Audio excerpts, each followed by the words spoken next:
and welcome back. I definitely didn't have a tech issue then where I pressed the wrong button and I wasn't taking a drink of water. Hi there. Welcome back to the Gaming Podcast Live. Everything is going smoothly and perfectly this week. I'm your host, Mia Byte, and we, as usual, are going to dive into the most curiously captivating queer conversations on the web. Yes, indeed. Yes, indeed. But before we get started with that, let me remind you that you can keep up with all the latest news and features from Gaming Magazine by visiting us online at gamingmag.com. And today on the podcast is our second ever VTuber special. Yes, we're having a VTuber special today. We're going to be joined by the most wonderful and amazing looking VTubers that I know. So please welcome Aurora, Maki, Adora Bunny, and Sleepy Riri. Hello. Hi, everyone. Hello. Hi. Welcome on into the show. How's everybody feeling today? We avoided a major misstep. What's the best way I could put it? So, I was alerting everyone that I was about to be on this podcast. And I have toggles. Toggles set to certain buttons. So, one of those toggles involves the removal of clothing, and I'll put it that way. So when I finished typing the lovely message I was sending to my community, I went back to make sure everything was going on VTube Studio, and And I missed it. I think we all missed it. We saved the city. Let's go.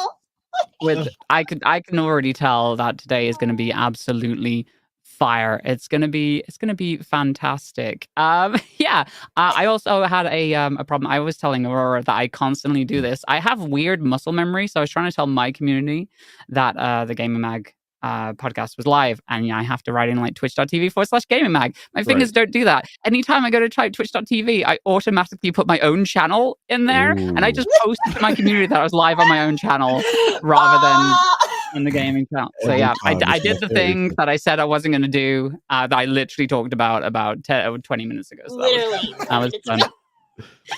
Proud of you. Yeah. Yes, I'm a professional. I'm I would like to be on that. We're all professionals, I think. I think so. Yeah.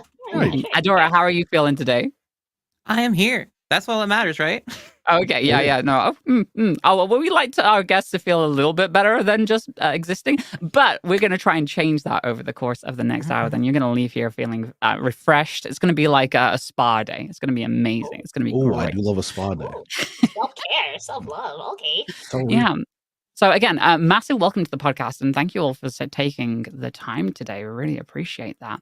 We're going to get to know each of you a little bit better. So as always, please introduce yourselves and tell us a little about what you do. Let's start with you, Aurora. Tell everybody about yourself. All right. Hi, everybody. My name is Aurora. I am an Android Aurora Borealis VTuber. I know. I'm so creative. Aurora Borealis. I suppose I am a Just Chat streamer. I'm a storyteller, content creator, and you can find me on TikTok mostly, and Twitch. I'm also on Twitter, but don't do that. Just avoid that part of my existence. But yeah, thank you so much for having me, Mia. I'm really excited. Yeah. Oh, I'm pansexual. That's why I'm allowed to be here. Okay. I mean, we usually don't ask for the justifications like that. We're just like carding you at the door, like. Here's my gay card. I swear. Oh my God. I'm allowed to be here. I'm knocking on the door to Aurora's house like, hey, you gay? What's going on there? There's just the queer SWAT team's going to drop down if there's no evidence provided. Not the queer Navy. Oh, no. Oh, okay. Riri, tell everybody about yourself. What is it that you do? Yeah, of course. Sleepy Riri, Water Dragon VTuber. Actually, in like 2 weeks, not a Water Dragon anymore. Not relevant. But I also am a Nintendo VR creator. I play a lot of Pokemon games, a lot of random things. Like yesterday, we spent 5 hours in a supermarket, but that's a whole different conversation. And I love what I do. Somebody else has been spending a lot of time in a supermarket recently as well, but we will get to that. We will get to that. And of course, last but certainly not least, Adora. Tell everybody about yourself. Hello, I'm Adora Bunny. I am a VTuber that mostly specializes in chatting and video editing content that I make on my own. But yes, some people know me for my large tracts of land, but I'm glad to be here. Thank you for having me. Heck yes. And of course, you're all absolutely wonderful creators. And I love the fact that I managed to get all of you together. I didn't realize that Adora and Aurora, you already knew each other. So that's fun. Yes. hmm Yes. Oh. And Adora and Riri, you also already know each other. Adora knows everybody, apparently. Just Adora knows all Apparently. the people. Yeah. Facts. Right. So usually we start off with a small section where we just talk about what we've been up to recently. So in the world of games, movies, comics, and whatever you want to talk about, what has everybody been up to? I know Riri and Aurora, you mentioned something about being in a supermarket recently. Oh yeah. Oh, good. Back to my roots, you know. I had a bodega though. Okay, let's be real. Tell me the game doesn't look like the middle of Brooklyn. Okay, just FYI. Yeah, that and Rebirth. I've been playing Final Fantasy VII Rebirth and Supermarket Simulator because I'm obsessed. Okay, so like, what is the hook of Supermarket Simulator? I don't know if I've worked a real retail job. I don't know what would convince me to do that in a simulation. So how to sell this game to me? It sounds wild to say this, but I'm sorry. I'm sorry in advance. And as someone who's not like this particular thing, the hook is kind of capitalism. No, it's literally capitalism propaganda. It's like, I've been instilled to do this. I should do it and keep doing it. Yeah. Okay. This sounds like the Helldivers of the retail world. And this sounds great. Yeah, it's my life for the super bodega. You're absolutely right. Yeah, that's it. Instead of democracy, it's really just making a profit at the end of the day. Mm-hmm. Absolutely. You have to make that profit. Yeah. For super capitalism, you have to make Right. Exactly. And manage democracy. Yeah, right. yeah, And Super Earth. Right. and manage shelving. That's right. That's very important. Oh, that's very important. Don't get me started. Wait, for real? Are you just like stocking shelves in that game? What are you actually doing? I don't want to sound ridiculous, but so there's this part of the game that involves actually stocking the shelves. And if you stock a shelf wrong, everything gets disorganized and it's a mess. And it's harder for your customers.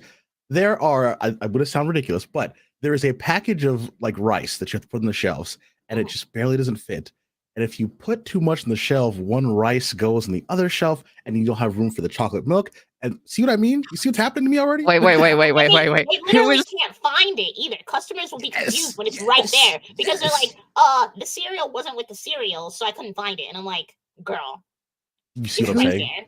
Sorry, who is putting rice next to chocolate milk? Like those don't sound like they go together at all. Yeah, this is a small business. I'm putting it wherever I can. I have 2 shelves. I got to make rent. Yeah, I got no choice. Gotta feed the bodega cat. Right. Exactly. The peanut butter has to go to the rice. Hold on. So this is like a small bodega style store and not like a massive supermarket or anything like that. For the beginning, you have to grow consumerism. You have to right. Yeah. Until eventually you are a mega supermarket, which will come in time. Yeah. Okay. Yeah. Wonderful stuff. Okay. I feel like I'm sold on this game now. I will definitely be going into super capitalism and managed store shelves. $12 I ever spent. Tell you what. That's super cheap. Adora, what have you been up to recently? What have you been playing or watching? Well, I have been playing one game, and I think we kind of talked about it already. I have gotten super into playing Helldivers 2. Like I can't stop playing Helldivers 2. I can't stop managing democracy. It's so good. It's so good. Yeah, like when I'm not playing Rebirth at the moment, like I just want to jump into Helldivers 2. Like, so what's the setup that you go for? Oh, I'm kind of sweaty, so I go a little too meta with it. I got the shield pack. Yep, I got the. I had the railgun, but then that got bad, so I replaced it with the mech because I like the big robot. You know, I like the big robot. Oh, you are further ahead than I am. Like I'm level 38. Oh my god! Yeah. Most of my friends are like hitting level 50 now. We all have a problem. That is a veteran right there. Yeah. Oh my gosh. I lost my wife at Malevolent Creek. Oh no! Well, it gets bad out there. People were joking about how Helldivers feels like real war, and like I'm not gonna lie, it kind of has those moments. It's a little scary. When I'm like, I will panic whenever I'm the last person left alive. I'm like, oh, the responsibility falls on me now to try and like get everybody back. Okay, cool, that's great. Oh wait, there's like 2 minutes until I can call somebody back in. That's even better. They use up all the lives. That's great. That's wonderful. I get angry at my teammates though, because like I'm usually the one who dies the least. So. Oh my gosh. Oh. But I am orbital bombarding everybody with mortars most of the time, so I'm usually the reason that people are dying. No, that's okay. I love a good orbital strike. Nice. They shouldn't stand so close to the like mortar impact. Come on now. You are correct. Yeah. It's Mia. It's not you. If the bugs are on top of them, they're doing something wrong. Right. Yeah. That and like the mortars in that game are like they're like a dumb kid brother. It's great. They'll still keep firing at the same spot even like a minute later. It's fantastic. It's wonderful. Yeah, usually that spot is my leg, so that makes sense. Good. Yeah. Oh yeah, Aurora hasn't played it yet. We were talking about this just before the show, but there is friendly fire in the game, so look forward to that, Aurora. Oh, I'm killing everybody. I mean, what? I mean, no. Why would you say Well, I can't wait to play. Well, now I'm scared. Riri, you wanna help me play? Is that I heard that? That's what you said, right? Thank you. Well, I guess this is what the veterans discount is for. Yes, Aurora. Yes. Aye, Captain. See, this is the thing as well. I was telling, like, I don't know if you have like similar advice for Aurora, but I was like, when I started playing, the people I was playing with were throwing me into the harder difficulties like straight away, and like I was working my way up, but all of a sudden it went from very manageable to oh my god, what is happening, and not having any of the like equipment that everybody else has to deal with it. So I would just like wander up to a location and the things would be dead already, and I'm like, cool, I'm glad I'm here as a tourist. This is fun. This is this is real great. It didn't help as well. I had the PlayStation gave me a copy of the game, and so I had like the deluxe edition, and I had the gold armor on, so I just looked like some general's son that was just sent into the battle. I'm just here to be taken care of, I guess. Yeah. That's okay. You were making commands for Super Earth. Exactly. Yeah. Mm-hmm. They had to die to protect me. That's how that works. That's part of the job. So, Adora, what do you prefer? Going up against bugs or automatons? I mean, it depends, because like it's weird, because at first I did like go against robots, but then I realized that my mech can just shoot the dropships down. So I'm just like, Then bugs got really bad, but then they like nerfed bugs. It's weird. It's like a cycle. It's just like war. It's like sometimes it's just everything changes. You never know. Yeah, I feel you on that. Have you seen the posts about the flying bugs that have been like just randomly popping up? Yeah, they look awful. Not to interject. I'm sorry. What? Yeah. Oh, yeah. No, totally. So do you know how the mechs were randomly like dotted around and being placed in random games before they came out? Yeah.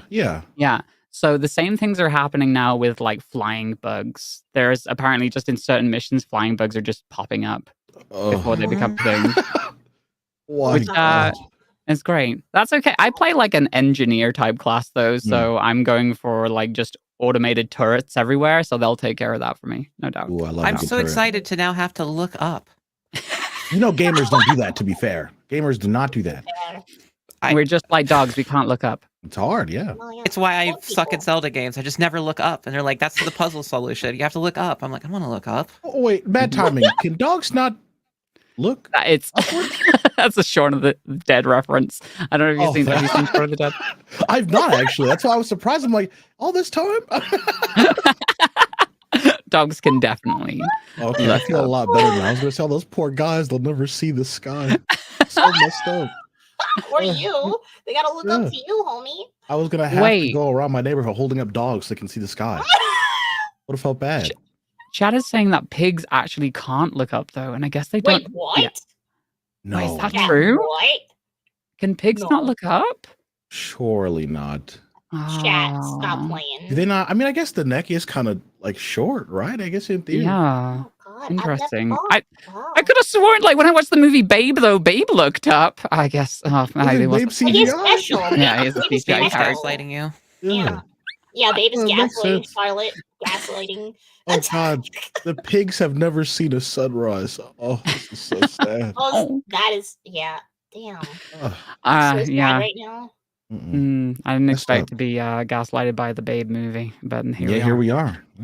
All right. Well, so we're going to move on to the big question of the day. And I guess it's more of a topic than a question. But recently there have been like a spike of graduations of people just completely like leaving VTubing. And it's happening quite a lot. So it got us thinking over at Gayming that, let's chat about VTubing. Let's chat about like the challenges of VTubing. Let's talk about the stuff that doesn't necessarily always get talked about. Because I know from the outside looking in, it can look like VTubing is this dazzling, wonderful world, with this shiny veneer. But yeah, I wanted to talk, get down to a little nitty gritty, talk a little bit about people's frustrations. But before we do that, I would love to know more about your personal stories and how you all got started with VTubing. So let's go in reverse order this time. Adora, how did you fall into VTubing? Yeah, of course. So my journey basically started about 2.5 years ago, and I had a friend who was an artist that was like, "Hey, Adora, you should try VTubing. I think you would be really good at it. I'll help. I'll draw like a model for you and everything, and then like you'll just have to pay for the rigging or whatever, and you can try it out." And at the time, I was a civil engineer, so I was able to afford it, thankfully. And after the model was done, I actually ended up finding out, I actually really like doing this. So after I was laid off, I started focusing a bit more on content because I had a little bit of a nest egg going. So kind of got into content that way, started exploring it, and here we are today. Heck yes, I love that for you. Yeah, and of course, do you want to explain the concept of yourself for everyone? Yeah, of as well? course. Funny you would mention that. So originally I was supposed to just be an octopus VTuber. However, my old username back in the day was Bunny. So I was just like, well, I'll just add, it's like it's supposed to be like an adorabilis octopus. Like sounds like they have little like headphones on their head. They look kind of like bunny ears. I'll just call myself Adora Bunny. Then everyone just thought I was a rabbit. So I said, okay, I'm just a rabbit now. So I changed the design and I added actual bunny ears to it. And the octopus is pretty much gone at this point. And like I imagine like the tentacles are usually hidden anyway. So like even if So yeah, I could see the confusion. But yeah, cool. Riri, how about you? How did you get started with the VTubing? Oh yeah, I've always been in some kind of content. I love making content. I've been wanting to do this ever since I was like a little kid, and I was watching Pokemon let's plays and like watching Pikmin let's plays. I'm like, I got to do that. But VTubing was different. I was looking for how do I put this? VTubers have always been very passionate about their content. They've always worked very hard. I feel like VTubers have always gone the extra mile, and I love that about them, and I wanted to be a part of that. So that's why I made the decision to wind up being a VTuber on top of already making content, and that's why I'm here now. That was about I made that call 2 years ago, and now I have horns. So great. Hell yes. Yeah. So again, tell everybody like what the concept of yourself is. Like, Yeah. So you got the horns, you got the sorry, continue. I'm gonna let you explain. Yeah, everyone was so creative, and a lot of the times, like I watched a whole bunch of different creators, and I looked at their OCs, and I said, well, everyone's got a good story behind them, and they have great designs. And I tried to think of something at first, since I didn't know anything at all about what I liked and what I was into. And water is a big part of my life. My entire family is from the Caribbean, a bunch of different islands. I've always loved all things water, and I actually, funny enough, used to be a lifeguard too, if you can believe it. So I figured, well, why not be some kind of a water creature? And I figured, what water creature would I want to be? And the rest of them were boring to me. So I picked the one with, the tail and the fire breathing and everything else. So yeah, water dragon. Wait, okay. So can you fire breathe underwater though? That's the question. Funny enough, yeah. So when I was writing like all the funny lore and the details for the character, I'm like, okay, well, I'm a water dragon, but those guys don't breathe fire, right? And I spent a long time like, surely there's some kind of fictional character that can breathe fire underwater. And after like a long time, I was in a Discord call with friends, and I screamed, "I got it!" And there is this one like very obscure reference. It's a Subnautica dragon that lives underwater that can breathe fire because it's in a volcanic area of the sea, and that's the biggest loophole I have. Hell yeah. Oh yeah, we love that. We love that. Aurora, what about yourself? How did you get into the VTubing? Oh God. So a lot of people know this about me, but I was a corporate VTuber before I was an indie VTuber. I was hired by a company to sell their products. I was VTuber for like a couple months. I ended up leaving the company because they didn't allow me to be myself. It's very difficult to present to people and gain a following when you're just like this poster child for shit you don't care about. But anyways, so I ended up leaving. I ended up getting a big girl job. I worked in fintech, and very similar to Adora, I got laid off. Fintech is really finicky, so I got laid off. And during the process, I had already been trying to make my own model. So I had just paid. I kid you not. I had just gotten my new model 3 days before I got laid off. So I'm like in my apartment, just staring at a wall and just like, what am I gonna fucking do with my life? Oh, sorry. What am I gonna do with my life? And I decided to go live on TikTok because I no longer had a PC because my company took it from me. Yeah, so I'm just sitting there with an iPhone and an iPad, and I was like, let's just go for it. And the rest is history. Here I am. Yeah, it worked out. Thankfully, surprisingly, it worked out, and I didn't have to go backwards. I ended up going full time in a month because my community was like really just rock solid, awesome. Helped me get a PC, and yeah, let's go, baby. That's awesome. I love that for you. That's great. Like that you managed to bounce back in that way, considering that this dumb corpo stole your PC. I don't like that. And the original model too. I asked oh my god! And everything. I was like, I'll buy it from you. I'll buy it from you. They're like, no, she's ours. And I was like, you know what? I'm gonna come back bigger and better. And I did. We'll circle back to corpos because I do want to talk about them. But before we do that, tell me about the Aurora Borealis thing. What attracted you to that? So because I came from a setting, like I was trying to purchase my model, I wanted something, and I'm obsessed with like space and stuff like that. So I was looking for something that, kind of represented being powerful, being a warrior, a female warrior on top of that, and longevity. And something that, opened me up to being a better person, and the Aurora Borealis does that. It's about the dawn, it's about the Valkyries, it's about being powerful, a warrior, and the longevity of life, especially as a female. So I was like, that is me 100%. I was like, if I want to do this long term, I'm going to make sure it's embedded into even the character that I represent. So Aurora Borealis stuck in an android, she's not going anywhere.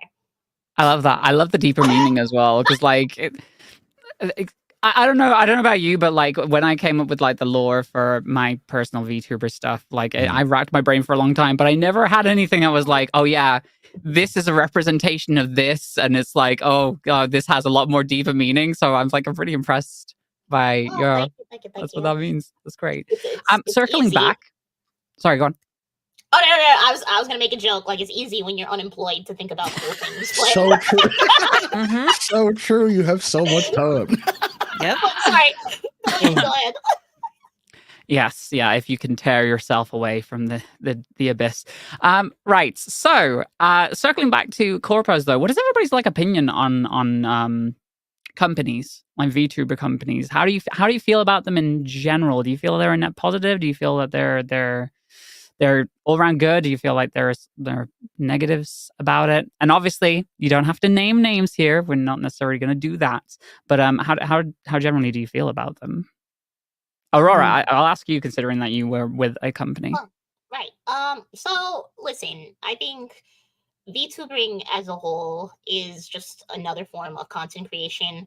It's actually a very small niche of content creation, no matter how big it looks like from the inside out. I think corporations are necessary for content creators that are taking this seriously in a different type of way. It's quite difficult. I'm an indie and I have to do everything myself. And I know you guys understand that completely.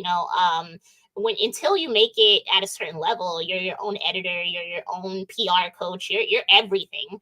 And it's quite difficult to do that and continue to grow in a way that potentially can create this long-term career. So corporations on that end and are absolutely incredible.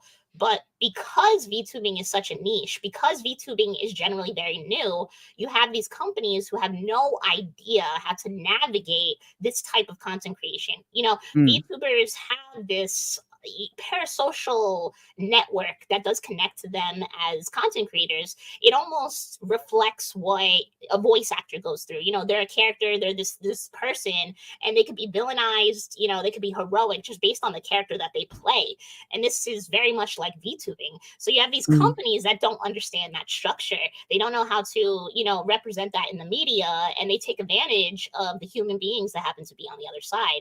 And that is the negative. And unfortunately, because we are so new, there are these creators that are getting the backlash of their uneducated companies. And that's pretty much how I feel about it. It's a double-edged sword. We're learning, there's curves to it. And unfortunately, fame is a powerful tool that gets people, interested on writing on the dotted line without understanding what exactly that means. So.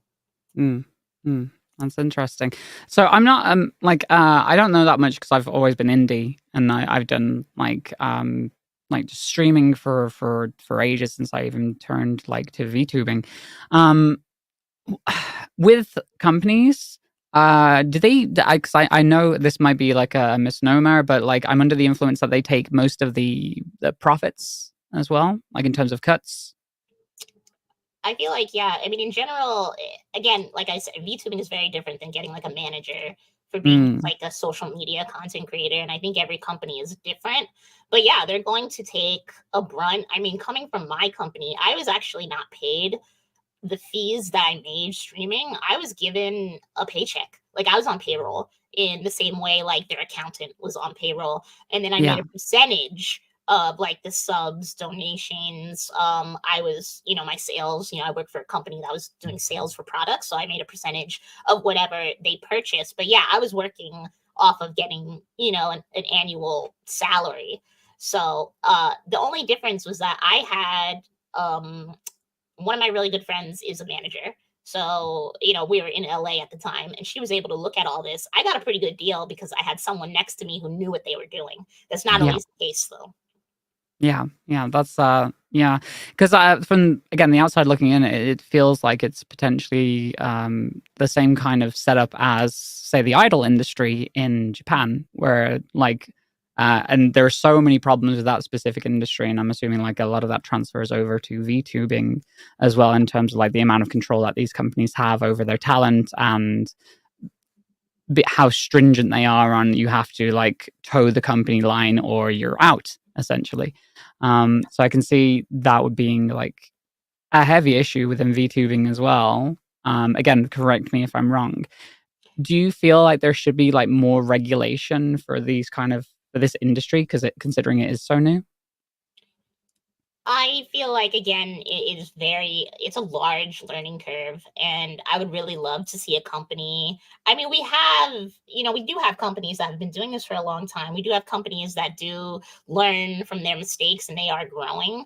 I would like to see a company come out that already knows what they're doing with content creation under their belt already. They've dealt with people before and they're ready to learn more about what it means to be a character, with a person behind it. I would love to see that difference. I don't think we're there. I really don't. I don't think there's any company that knows exactly what they're doing. But to be fair, as an indie, I'm still learning what it means to be this type of content creator, because it's very different than having, your human face showing up. And I mean, Mia, you could probably attest to that just because you know the difference. You have done both. So I think it's just, it's a learning curve.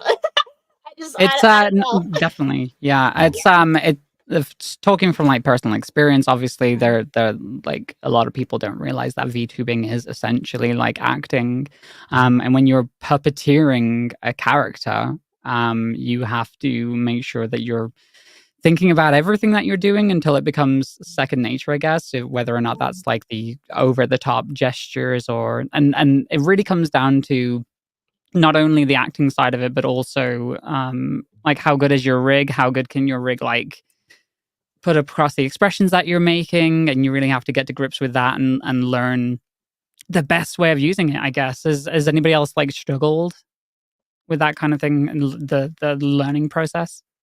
You know, I gotta be honest. I don't even mean to come off in a different way, but I think I've had the opposite experience learning, like, because I used to be a face camera as well.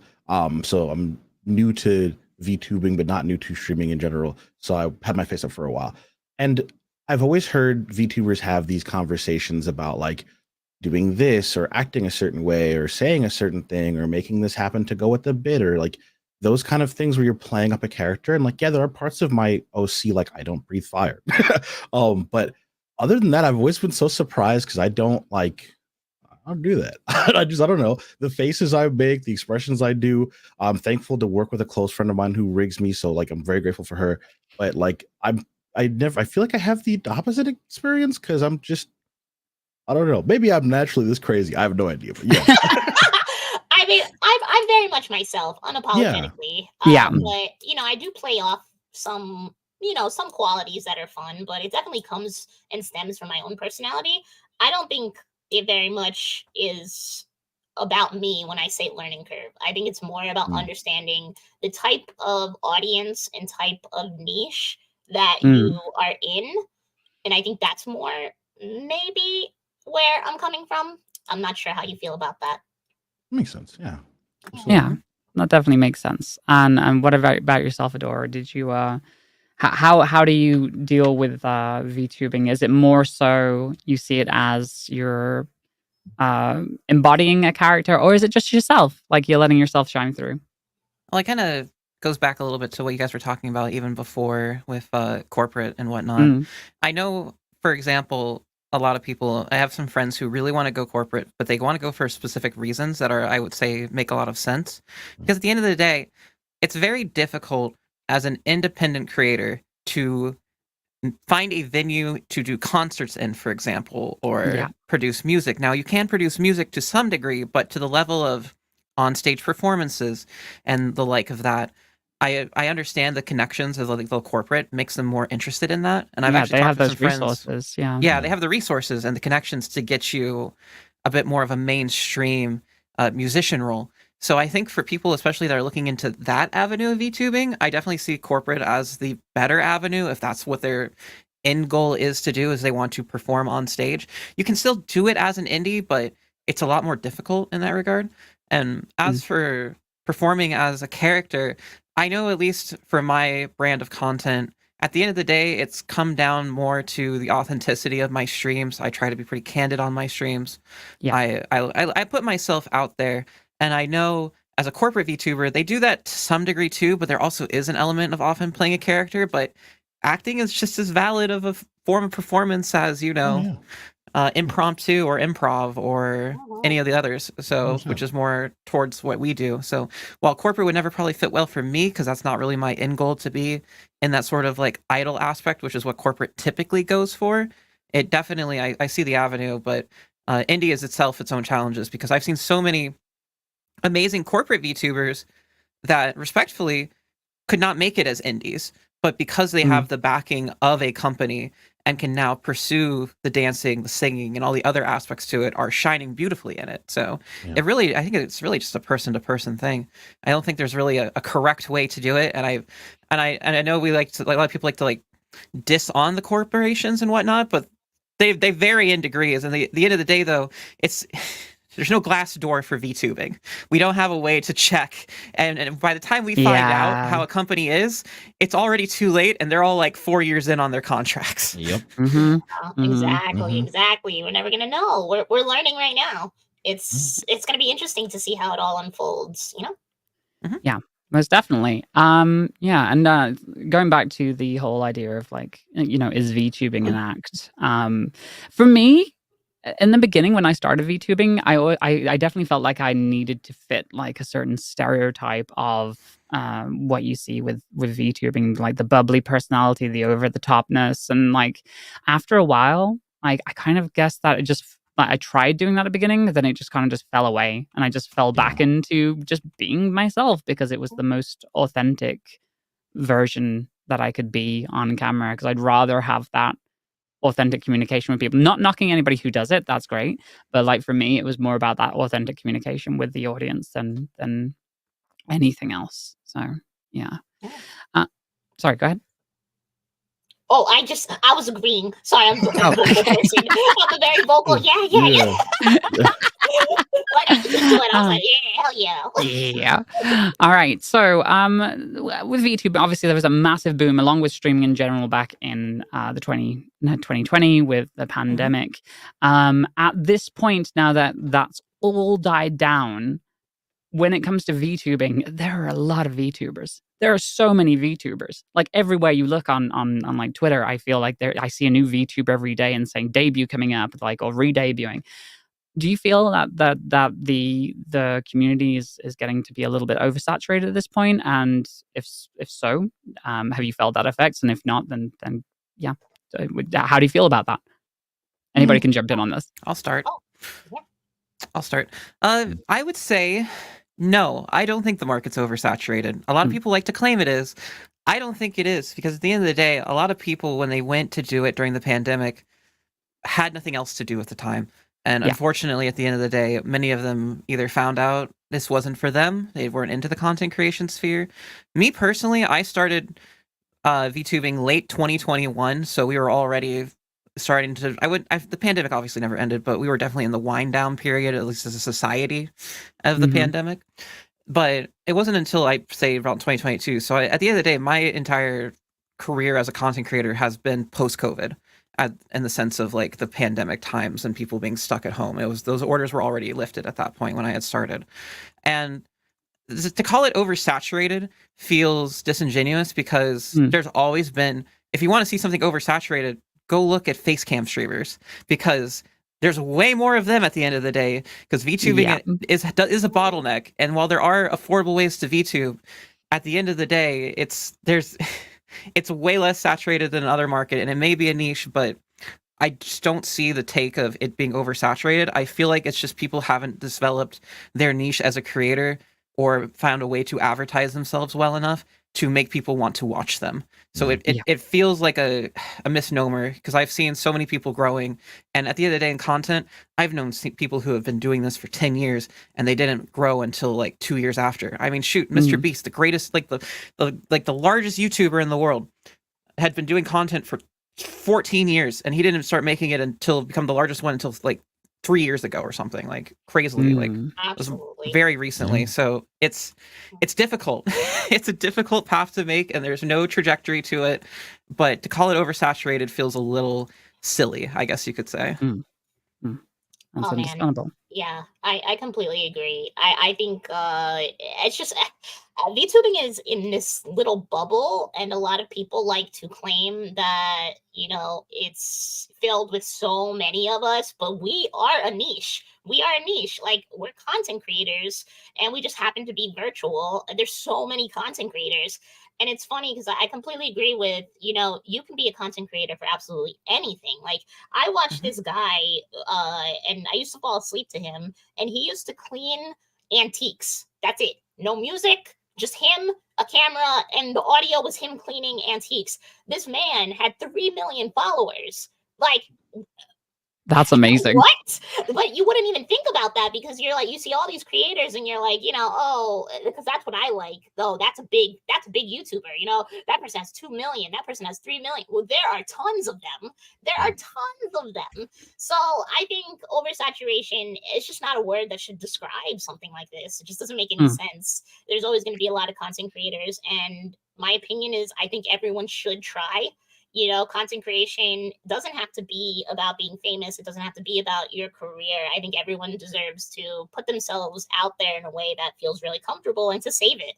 So, yeah, I completely agree with Adora's stance on that. And would you be in agreement too, Riri?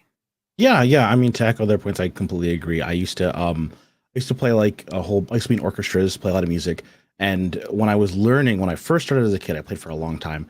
I had a teacher that told me that oversaturation only matters if you're not putting on a show.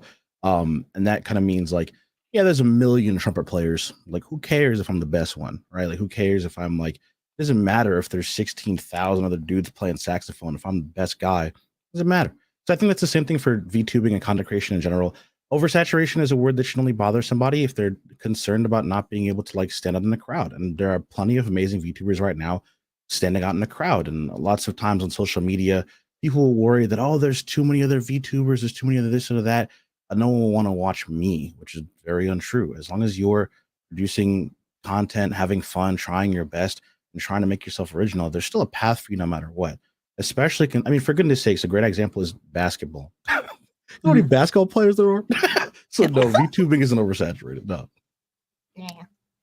Wonderful. Wonderful. Okay, cool. Yes. So, in general, the VTuber community, how do you feel about it? Like, since you started and how it's progressed, how do you feel about it in general? Because like every time I feel like I look at Twitter, Oh God. not very often, but like it always feels like in that verse, at least, there's always some kind of drama going on at some point. So how are your general feelings about the wider VTuber community? Do you think it's changed over time? And if that, do you think that's for better or for worse, depending? Oh, I mean, so like I said, I have not been doing this. I might be the baby of the group, Riri. I don't know how long you've been doing this, but I've only really been a VTuber and a content creator for about a year and some change. So I can't really attest to any changes, but I can attest to it growing. And I can say that I'm really excited to see what happens. I think VTubing is still really new. You know, something's new. It needs like 5 more years for us to even consider it something that is, you know, solidified in the content creator sphere. And I think people like Iron Mouse, who are breaking these glass ceilings, making us noticeable, making us, you know, the norm, you know, being part of the crowd, I think is really important. I think we're going to see a massive amount of changes and just opportunities. People are going to take us a lot more seriously. And I think really, because I am so new, because I am part of like the newer scene, I think that's the only thing I can put forward with that. But I would love to hear someone opinion about the changes that they see, because I don't know. I've never seen. Yeah, I've been doing this for a while. I think that in some way, shape, or form, whether my name's been Sleepy Riri or not, I've been somewhere on the internet making a funny. And there's this like, how do I put this? I'm trying to figure out the way I can phrase this, but I feel like when I started making content eons ago, it was very straightforward. Like, I make this kind of content because I love this. I want to do this because I like this game or this thing or this activity, or I love these people. So like I'm hanging out with them, making content with them. And it feels like over the years that's kind of changed. And it's gone into this formula where people will do things kind of like Adora brought up Mr. Beast, kind of the Mr. Beast effect, where people will do things because they want reaction, or they want money, or they'll hang out with this person for, well, you know. And that I've kind of seen the change in, and it's admittedly disappointed me a little bit. However, within that, I think there are still people who deliver that passion, who do still play games they love, do activities they want to do, and they are being genuinely positive and they care. So I think that the quality of those kinds of people has definitely increased in spite of this. I don't even know what to call it. We're going through now. I think. Yeah. Sorry. Go ahead. Go ahead, Adora. Yeah, I feel like the term VTuber community is a bit of a misnomer. VTubers have communities, but overall, I would not call it a VTuber community. It would be like calling a Twitch streamer community, which just isn't really a thing. And it took, I think people had this like exception like very early on because VTubing was so gatekept. People didn't know how to do it. The software was just very new at the time. People just didn't know how to make a model. You basically had to commission something out of East Asia to have a chance to start or work with a Vroid or know how even Vroids work. And it made it where people were much smaller at the time. Like there was a much smaller community. So people saw that as the VTuber community, but then as it became just another way to perform content like any other, because you can do countless niches with VTubing. It's just VTubing is just another way to show your face cam is the way I think of it, as like a different expression of that. It feels weird to call it a VTuber community. I think people have finally realized there is no VTuber community. VTubing is just a genre or a subgenre of other niches. And it kind of needed to just be seen because it's really destructive to think, oh, we all do the same job, we should be friends, because we all have had coworkers we didn't like in our fields. So Yeah. why do we have to like say we all agree with everybody because we all are anime people? Yeah. Yeah. I mean, Totally. to speak on that, I think that's a. I think the funny thing is concerningly enough, that's the case. I think there is a VTuber community, but the difference is like if I work with Jeff in accounting, I don't have to like Jeff at all. I don't have to like that guy. But with VTubers, there are people who gather around just for VTubers. Like there are people like there are hashtags on TikTok that just for Twitch streamers, just for VTubers. But VTubers, I feel like a lot of the time feel like they have to like each other because if they don't, they'll get canceled. Like that's how it feels. Well, I guess that's like awkward. a lot of like streaming in general, and especially VTubing, seems to be very collab focused as well. Yeah. So like people are invested in these interpersonal relationships that VTubers have with each other too. I guess it's kind of like a TV show in that sense. Yeah. Tabloids want the tea. They want to know what we're doing. I guess it's weird though, because I know at least for me personally, anyone I ever bring onto my stream is somebody who I am friends with outside of a business relationship with. I don't bring people on just because, oh, this would be good for the business side. I genuinely just bring people that I know I have good chemistry with, and they just also happen to make good content. But it just feels weird to bring on people you don't like because it would be good for you. I don't see how that makes sense, but I don't know how you communicate. That's like, I'm like, I don't know. I can see that would definitely happen though. Like it does. Absolutely. As transactional as that seems to me, and like icky as that seems to me, like because that's very like clout chasey, isn't it? It just feels like very, very icky. I've never, like, and this counts before VTubing as well. I've never been the person that wants to like step on anybody else or use anybody else to actually like grow my platform. So whenever I see that, it's like super, super odd. It's very weird. But like, I think it's okay. I think it's okay to have coworkers, like Riri mentioned. I think it depends on the setting. Like in the setting we're in now, like that's okay. If we never talk to each other again, we're having we're having a podcast, we're having a discussion. We're here because we have voices and different opinions. Like this is okay. But I feel like what Adora said, I'm not gonna bring you on my stream if we're watching videos together and like just use that as a way to bounce off your platform. It's not gonna work. We're not gonna have a good time, and my audience is gonna know. They know me, like they know us. Like, come on, that doesn't make any sense. So I think there's a time and place to be professional, and then there's a time and place to enjoy your content and enjoy the people around you. Definitely, most certainly. So we're all queer here. We've established that we're all queer here.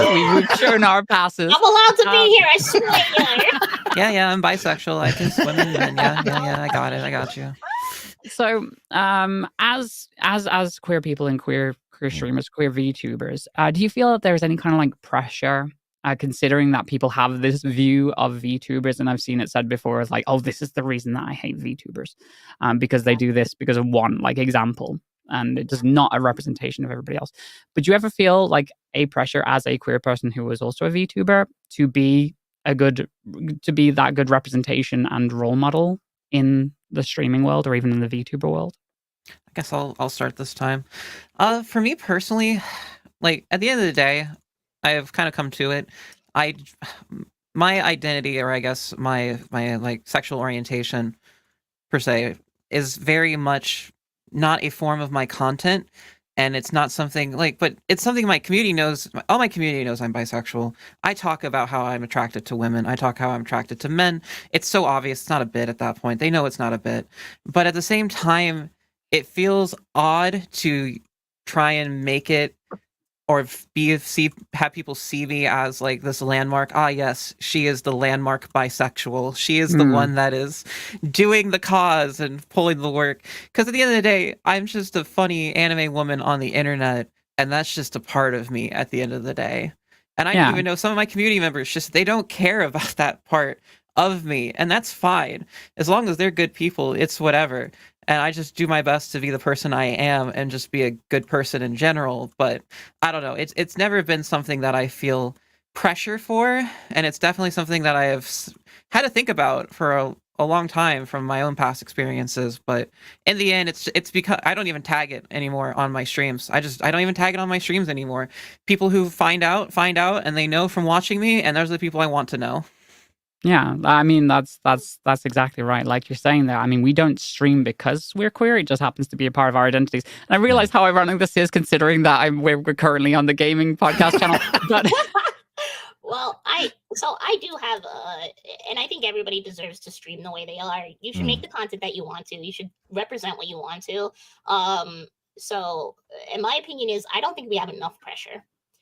And I think that's with everything that's going on in the world. You know, if you follow me, if you know my name at all, you've probably seen that I'm pretty much really outspoken on all my platforms. You know, I stand for trans rights, LGBT rights, and of course, recently, Free Palestine.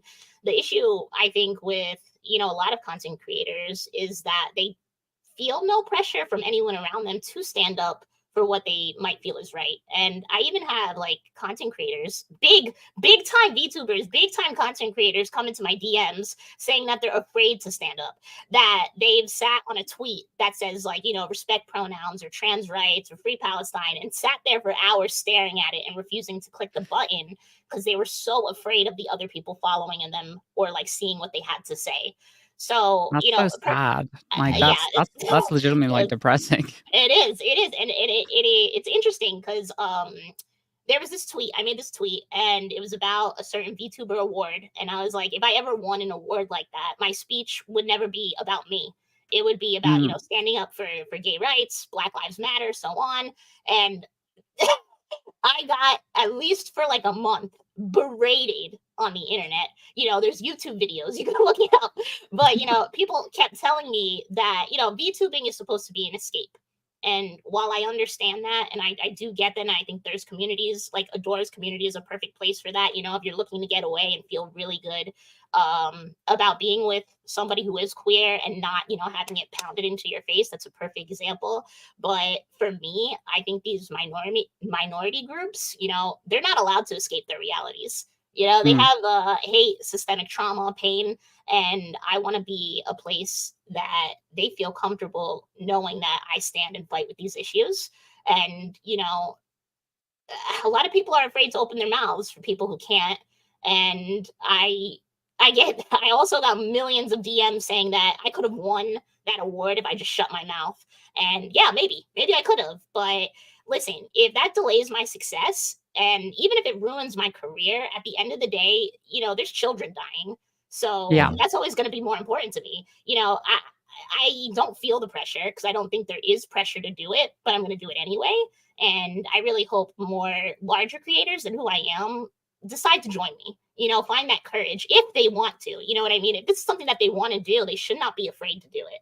And they shouldn't be afraid of the repercussions because these topics are important and they should be talked about and there should be spaces where they feel that type of freedom.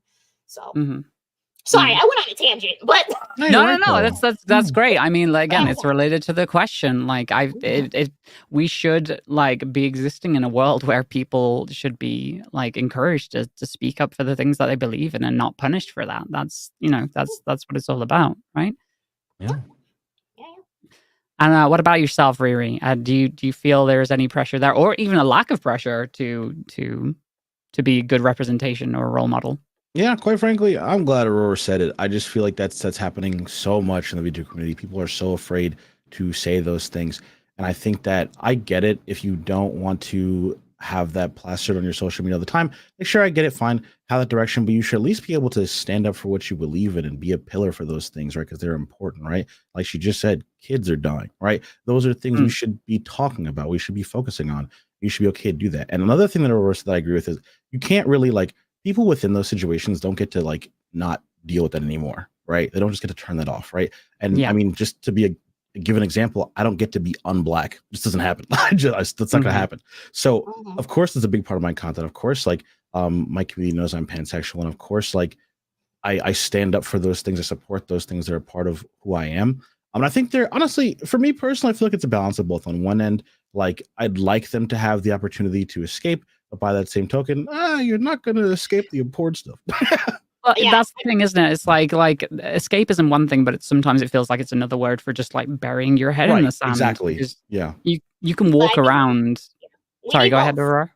Yeah, both. we need both. We need people that are, pillars and a safe space, and then we need people who are open to, sacrificing a little bit of what they could have for people who deserve it better.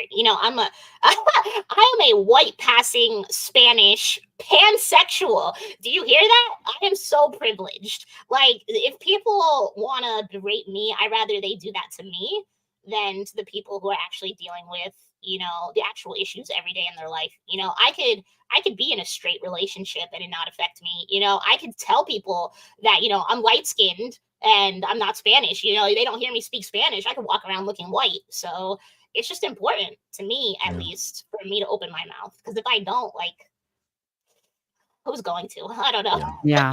No, exactly. And like, I constantly hear about like escapism being used as like this catch-all term to be like, oh, I just, it's not something like entertainment should be for escapism. And it's like, it seems like it comes from the same ilk on the internet that's like, oh, video games should be about escapism. There shouldn't be politics in video games. Like, do you not believe in art? Do you not believe in like, do you not just want to, do you not want, I understand escaping reality, but like, sometimes you got to come back down to earth, Passion. We should be moved right now. All of us should be moved. If you're paying attention, you should be moved.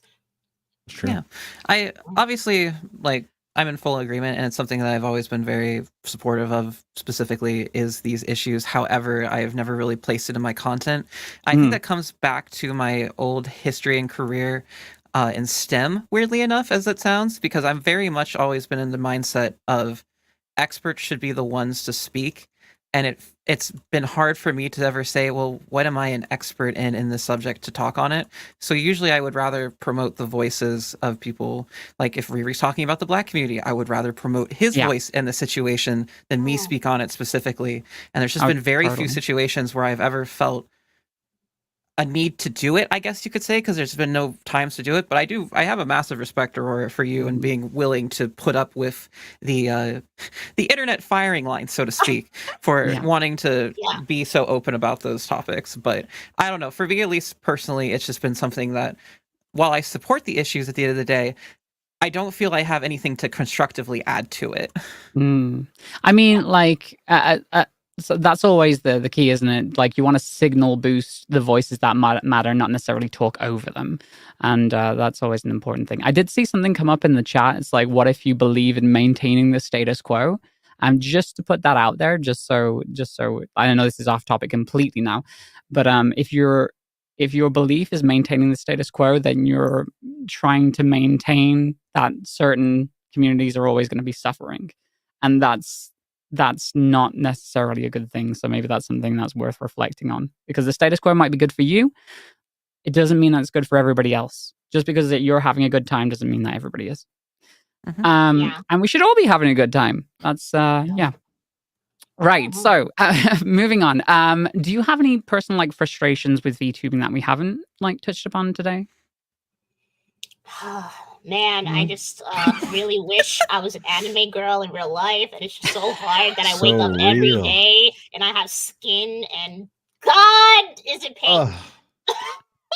But like, if you were an anime girl, you couldn't look at your butt anymore. Like, a small price to pay for no taxes. We'll be fine. That's okay. Yeah. No, I love what I do. I love my job. I think every career comes with its own hardships, but those hardships remind me every day that it's worth it. I look in the mirror every day and I'm like, this is what I want to do. I'm going to work hard for it. I'm going to do it my way. We'll get there. And I'll do it until I look in the mirror and she goes, this is not for us anymore. So I'm pretty content, take it how it is and change it, change the things that I'm capable of changing and understand the things that I'm not. I guess, that kind of links into the next question. I guess this could be like the whole thing is like, how has VTubing changed your life? Would you say that VTubing has changed your life in any way? And is that for the better? Oh yeah, for sure. 100%. I've been going through a lot in the last couple of years, and mentally I throw myself into content if I'm not feeling good or if I'm having a bad day. I will go see my chat or to the YouTube video And for me, like, I decided to start doing content because I was going down, like, I was in fintech, like Aurora was, and I didn't know, I didn't know how I was feeling. Just for those of people that might not know what fintech is, can we get a like just a brief? Oh yeah. Because like I totally know, but like other people might not know. So yeah, the broad spectrum of jobs and employment that is in the financial technologies industry. So fun, right. very cool. Sorry, yes. Cool. Sorry to interrupt. Go ahead. No, you're good. Oh, Aurora gets me. Oh yeah, before I did this, I always thought to myself, I don't have to be dramatic, but I'm like, well, if I went throughout my life and I didn't do this, I'd rather look back and go, well, I gave it my all and whatever happened, as opposed to going, well, I would have been cool if I tried that thing. Nah. So I'm very glad I did. And for me, I think, just to echo what the previous question was, I think that loving something is loving the parts of it that you also hate. And that's why I really, really still love doing this every day. So for me personally, yeah, for sure. Wonderful. And Adora, what about you? Has VTubing changed your life? Yes, because it definitely has. Because originally I was, on the path of being a civil engineer, and I was going to be a professional engineer, and then I decided to change on that. Didn't follow those courses anymore to get my PE license at that point, and I've been trying to do content now. Have a very supportive and loving family, so they've been able to help, and also have been making adjustments in my life to help make it more possible, as Riri probably knows, and as part of one of those adjustments, since I did turn my house into a content creator house. That's epic, though. I'd love to hear more about like the idea of having a content creator house. Or maybe that's something we can talk about in the future. That sounds fun. Of course. It's a long subject, but it's nice to have people that I can help that are like-minded and understand what is required of a content creator house. Because me and Riri are both talking at weird hours of the night. So true, we do have Batman hours. It's wild. Yeah, exactly. But we understand, so it makes it a lot easier. But I got to talk about. I got to talk about the soundproofing setup in that situation as well. Do you just briefly? Do you stream at different times or the same time usually? We do different times for different times. Okay, cool. But even if we did stream at the same time, we're on a fiber optic internet connection, so no problems there. And I am almost 2 stories away from where he is in the house, so there's no overlap of audio, even with on top of the soundproofing. In fact, I'm gonna probably have another person coming in here soon, so. Oh my god! Yo. I know, right? Yeah, we need to circle back on this and continue this conversation. This is so interesting to me. Content creation houses. So cool. I have to pay my mortgage somehow, so why not pursue my goal and help 2 friends out as well that also want to pursue their goal at an affordable price? And I don't want to live in my car, so yippee. Right. Yep. Wonderful. And Aurora, what about you? Has VTubing changed your life? Oh gosh, yeah. It's changed my life big time. I don't know, because I had a little bit of a fast track, I think, when it came to going full time. A lot of people are like, "How in the world?" Listen, I wish I could give you the secret nugget. I don't know what it is, but maybe it's TikTok. I don't know, but yeah, it's given me purpose. I'm the type of person that likes to move around a lot, and I do that with everything. I guess my attachment style is really negative, but the point is that I'm always changing. I'm always changing careers. I'm always changing where I live. This is the first time I've ever sat down and was like, no, we're going to continue to do this. And that means it's incredibly important to me. And I feel like I found myself. I'm growing as a person. I'm figuring out the things that are important to me when it comes to my relationships, to my priorities. I'm taking care of myself more. I have a vocal issue. I go to a doctor, I take medication, and that's changed my life. And I only found out because I was VTubing. I found the issue because I was talking so much. And that means, cutting back on caffeine, cutting back on alcohol, not smoking as much. And those are all, for me at least, beneficial to my change of lifestyle. And I couldn't have done it without this. I think being here was kind of meant to be. I don't particularly believe in fate, but I definitely believe in, chances of luck. And I think I found mine. I definitely went full time at a very awkward time, but thankfully I've had the the love and support and a great roommate to help me before I went before my debut and before I got Twitch partner and started to grow and make more money doing this. Not a lot, but thank God you live here, Riri. That's all I gotta say. Listen, we pay our bills, okay, chat? We pay our bills. I mean, speak for yourself. I mean, times be hard out here. They do be hard. It's a hard time. The recession, and content creators definitely probably got hit just as hard as everybody else did, because at the end of the day, people give us the money that they have extra, not the. So if there's times are tough in the recession, it's tough for creators just as much. Yeah, everybody's tightening their purse strings. Those the creators getting less. So yeah, it's affecting everybody. Yeah, but I guess content creation and VTubing in general has definitely changed all of our lives. That's really cute. It's really cute. So wholesome here. Oh my goodness. So we are gonna I realize we're over time, but we're gonna wrap up very shortly. But before we do, we're gonna move on to our final segment of the day. It's gonna be a little bit different this time, as we're all VTubers right now. This is Show Me What You Got. If anybody gets the reference, good for you. So yeah, our guests. Oh God. Sweet Jesus, Nazareth. Wait. That was a bit early. That was a bit early. That was too early. Oh, that's so hide it. Oh man. So our guests have brought in one item that holds some significance to them. This could be something special. It could be anything. It could be like a game that's really important to them that they want to talk about, a movie that they love, like something that they did in the past. But yes, they are going to show us what they got, or at least talk about it, because we're all VTubers right now, so we might not be able to show you what they got. But yeah, so let's actually, you know what, Adora, let's start with you, considering you're very, very eager to show us what you got. Yeah. No problem. It's gonna probably jump scare you after I pull it back on. Okay, cool. Yeah, it's still big. There we go. So this is a Daruma. I ended up getting one when I went to my trip to Japan in 2019, and I was originally what's usually done is you fill out the eyes of the Daruma. This one already has its eyes filled out, and originally I was going to fill them out when I got my FE and PE, which is essentially my engineering licensing for being a professional engineer. Basically, it lets me mark a stamp on documents saying yep, this is a good bridge. But instead, I ended up not doing that, so the eyes were empty, and I ended up making the first eye for starting my content creator journey, and then the second eye was filled out for when I got Twitch partner. And I think Riri can remember because he was actually in the house at the time when I did that, and I was crying. And then I went and I was like, I got partner after a 6-week wait, and I ended up going and finding a Sharpie to fill in the second eye. So the Daruma kind of it lives on my mantle too to this day. It's just it's like a physical signification of my my journey. And obviously the journey's not over. I could always get another one, but usually in Japan it's used for graduations or school or parts of your life. And that's kind of what was for me specifically. That's adorable. And it's so awesome that you managed to fill out both of the eyes. So that's the promise fulfilled. 2 years. So it's a 2-year journey, so it makes it even more meaningful, I guess you could say, because usually it's for 2 to 4 year things, a very long-term thing. So I was very blessed to be able to fill out the second eye, because I said I will do it for Twitch partner. And that's not an easy thing to get. Yeah, no, it's certainly difficult.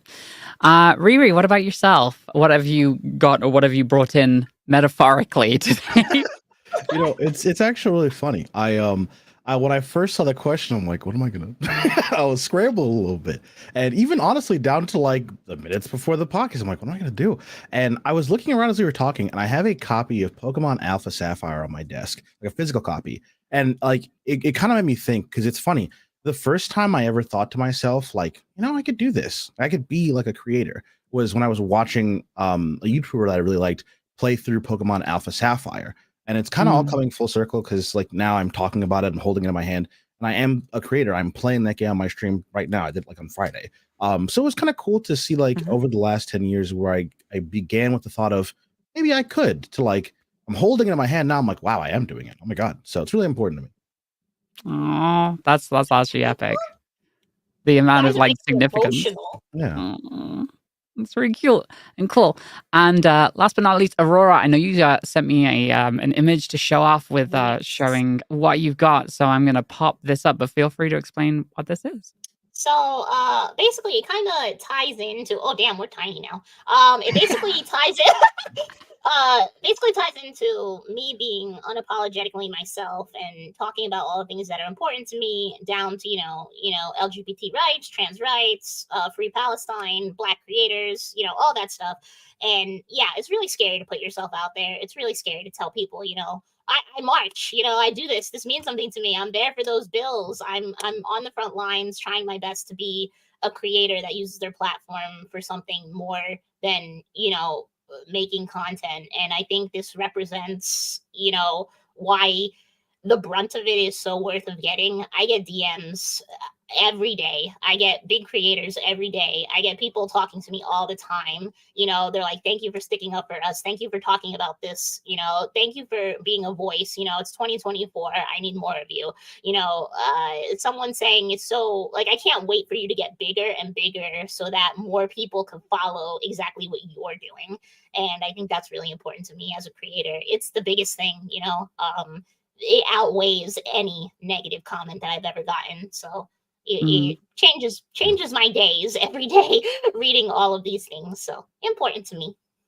That's amazing. I love that. I love that so much. Like, you actually have like that evidence of like you're doing great things in the space and people do appreciate you, because like it's so easy in like our line of work to see the negative comments, to see all of the horrible things that people say, and then just hyper focus on that and pretend that's like the only thing that exists. So to have people speaking out and saying things like, yeah, you actually did, you changed my life. I really respect what you do. Thank you so much for talking up about this. It's wonderful to see. And yeah, you should be proud. Yeah. Everybody here should be proud. It's not about me. Not about me though. It's not about me. It's about all the people that deserve to have that voice. So, but yeah, thank you. Yeah. All right then. That was wonderful. Thank you so much, everybody, and thank you for joining us today. A massive thank you to our guests, Aurora, Riri, Adora. Thank you so much. I hope you had a good time today. Us. Yes, awesome. Yeah, it was great. And everybody else, thank you so much for joining us on this episode of the Gaming Podcast Live. We are going to be back in 2 weeks for a special Trans Day of Visibility special. That's going to be great, that podcast, because it is going to be TDOV, and we're going to do all the good things. Right. But in the meantime, you can follow the Gaming Mag channel here on Twitch, or subscribe to our other YouTube channel so you don't miss any of these amazing shows. And of course, podcasts can be listened back on any time on all major podcast platforms. And if you're listening there, oh wait, no, that is out of date. Okay, sorry, there's no, yeah, that doesn't count anymore. That I should have deleted that from the script. I copy pasted that over. Yeah, that's yeah. So anyway, make sure that you're following, subscribe so you don't miss any of our amazing shows. And of course, our guests today, I want to give you a chance to, again, tell everybody who you are and where they can find your content and what you got coming up. So Aurora, let's start with you. Hi, everybody. My name is Aurora Maki. You can find me on literally every platform, Aurora Maki, if you want to hang out, if you want to chat. My birthday is in 3 days. You guys can come hang out. I don't really celebrate, but I do like to surround myself with people that I love, have good conversation, play games. So feel free to come hang out with me. I don't really have anything significant coming out, but I just that's it. That's it. That's it.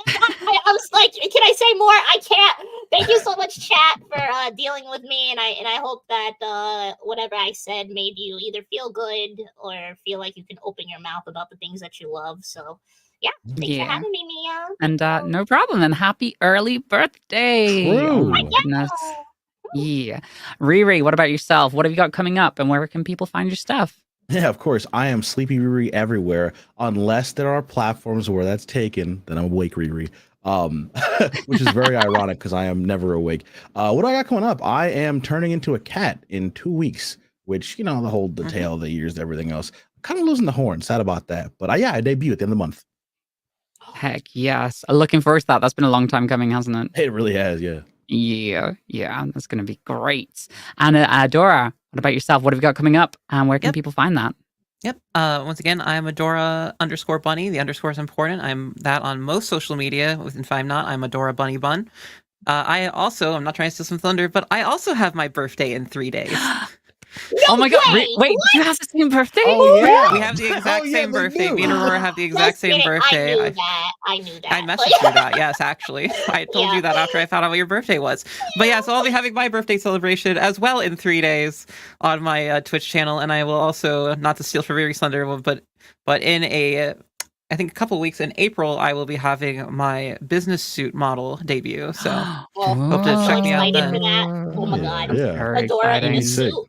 Sign me Oh up. my goodness. Stonks. Yeah, Now I feel like you need to do a forced collab on your birthdays, so you do a double birthday. Oh my gosh.